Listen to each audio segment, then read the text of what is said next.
আছে। আজকে দক্ষিণ দিনাজপুর জেলার কুশমন্ডিতে জেলা কার্যালয়ে আমরা উদ্বোধন করলাম।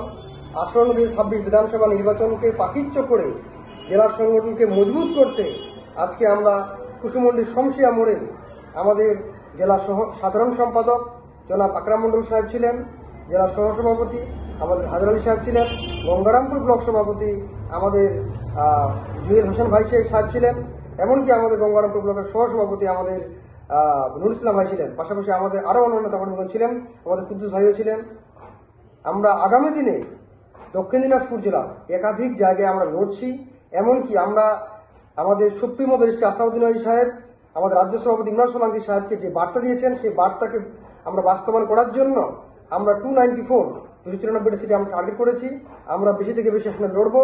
এমনকি দক্ষিণ দিনাজপুর জেলা থেকে আমরা আমাদের রাজ্য সভাপতি ইমরান সোলাঙ্কি সাহেবকে আমরা কিছু এমএলএ সিট দিয়ে আমরা ওনাকে উপহার করব।